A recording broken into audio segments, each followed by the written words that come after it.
Siya ginaroba na di ba siya inang ano ba? Na kana ng rubber niya ba nga pang teeter niya. Ilang buwan niya na hindi niya na yan nakita. Ngayon lang niya yan nakita. Kasi nung umuwi kami August, September, October, November, December, January, February, March, April. Uy, 8 months di nakita ni ba siya yan? Na-miss ni ba siya ba? Wala. Naguro gid siya ngat-ngat. Naminaw siya sa mga tao. Nag-usap ang security. Security nag-check dito.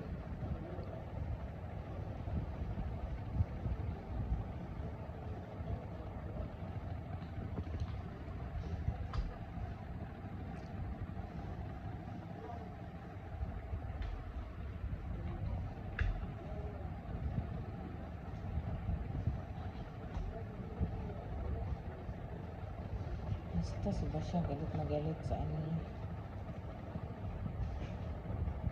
Ay, pinaupulipay kayo siya ba anak. Tuwang-tuwa yung bata. Bata! Tuwang-tuwa yung bata ba? Goy. Basta, ginaano good niya ay. Bira-bira, gina niya ba? Bira-bira.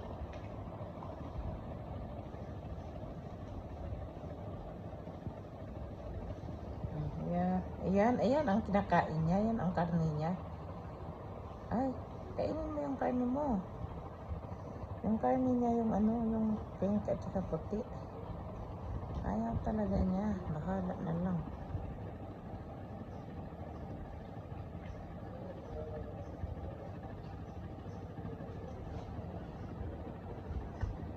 Yan, hawakan niya. Umarap siya sa camera. Oh, ayan, akala niyo yan kung ano karne yan. May malaki pa doon na karne. Ewan ko saan. Ikot-ikot siya, oh. May mga tao kasi sa labas. Ikot ng ikot ba siya? Naghahanap siya kung hindi siya makaano sa bintana. Lagyan ko ng karton. Sinira niya yung screen. Lagyan ko ng karton. Kasi muntik na siya dyan mahulog. Binuksan ko lang ng konti ang bintana namin. Asan yung iba mong karne? Where is the other meat? Dito ata sa paa ko. Hawak mo ang bit. Hawak mo ang sandali. Ito lang ang aking gamit na sapin. Okay. Malikot man siya. Ganyan. Ay, lumampas naman eh. Na lang. Agoy, kain na naman dito sa kabilang area. Diyos ko, Masya. Masya.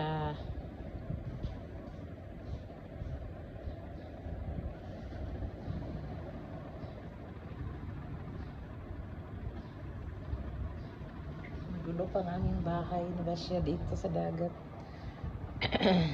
Malamig pa, pero nag-ano kami naka-ceiling fan kami. Ito yung ano namin, Wala pa, konti lang ang dala. Wala nga akong dalang damit, nakalimutan ko. Looking, dalawa lang na sweatpants ang dala ko na luma. Ang luma ko na sweatpants. Ang mga dala ko, swimsuit lang.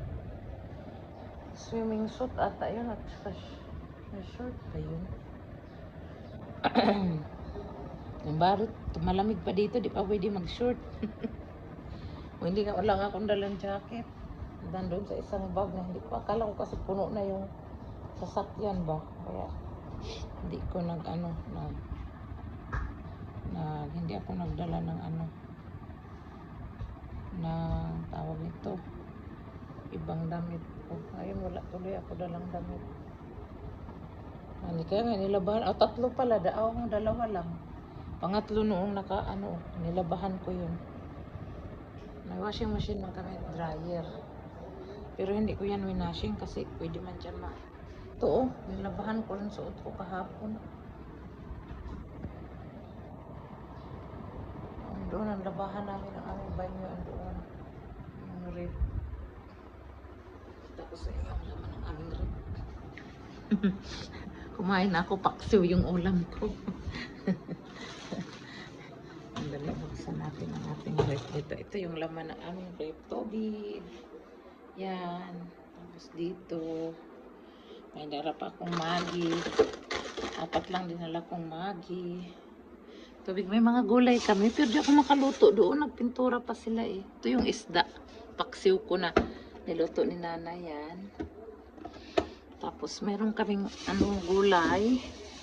Ito kay Basya. Ito, karne at saka yung tinapay. Meron cheese. Meron akong grapes at saka tinapay. Tinapay din ako, kinain ko kanina. Ayan. Tapos ang sa freezer namin, ito lang. Tinapay. Meron man kaming chicken. Pwede ko man tulutuin bukas kung makatapos na sila sa kusina pagpintura. Pati itong gulay, lutuin ko na. Isahog ko itong karne sa gulay.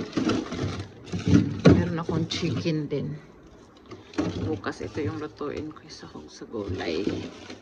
Yung karne na yan. Ayaw ni ba siya yan kainin eh. Oh, ito.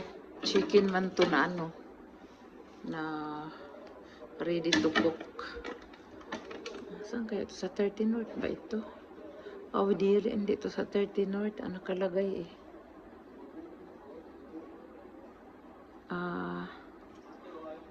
Sa mani, parang production pala yan. January, February 15 production. Wala man nakalagay na expiration. Ingredients: chicken breast, slice, garlic, paprika. May cumin man yan. Di mo ko ganahag na cumin. Salt, black pepper, fresh onion. Kung ganang ginalagyan nila cumin. Hindi ko malagay o cumin, igluto na ako. Ang cumin nilalagay ko lang yan sa yung sinasawag na fall. Yun. Tapos ito, para sa mukha ba. Lagay nyo sa rep ang inyong Nivea, guys. Kaya sarap, lalo na pag galing ka sa init. Saan na dito? Ang banyo namin. Ito dito, na-dryer nga ako, Yan, ambot kong uga na ba ni?